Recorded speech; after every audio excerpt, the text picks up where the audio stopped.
गूंजे काही लागे सभे पूजे के कर नमवा लागे गूंजे घटिया पजाए बेरी पूछले बटोहिया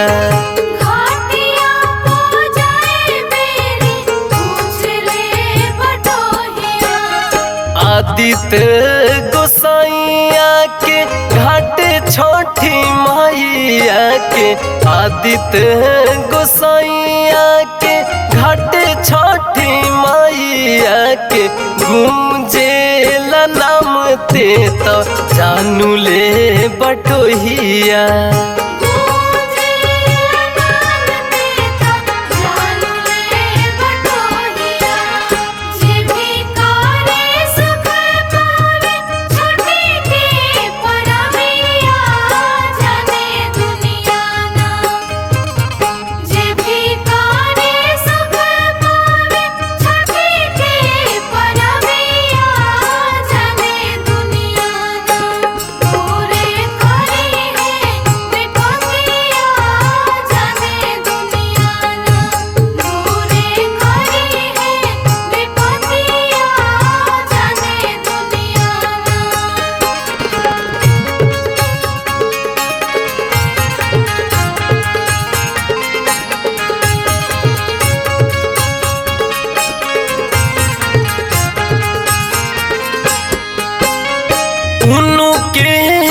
जानू के ना दुनिया या जोर बाटे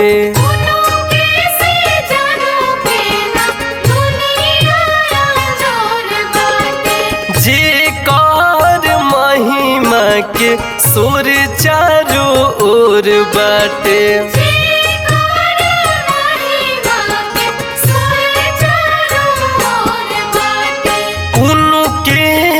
जानू के ना दुनिया अंजोर बाटे जे कर महिमा के सोर चारों ओर बाटे साँझ के पहरिया में भोर भोर हरिया में साँझ के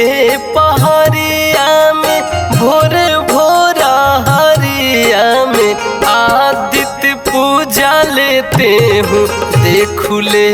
बटोहिया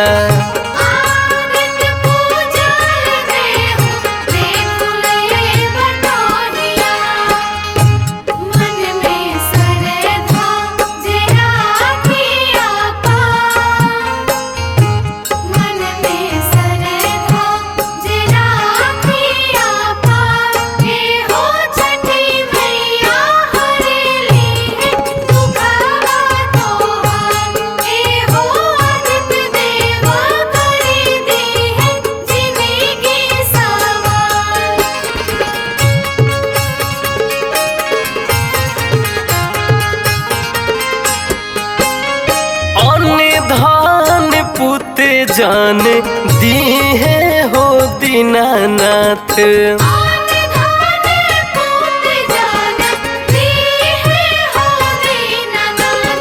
बिना वेले रीत से गोविंद भूखल बरती लेके साथ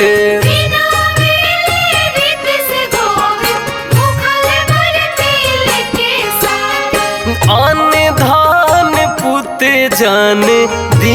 है हो दीनानाथ बिना वेले मानु छठू भूखल बरती लेके साथ परबो में महापर्व पत बेरी देव करब परबो में महापर्व पत बेरी देव करब रखी है सुनर मान मानुले बटोहिया।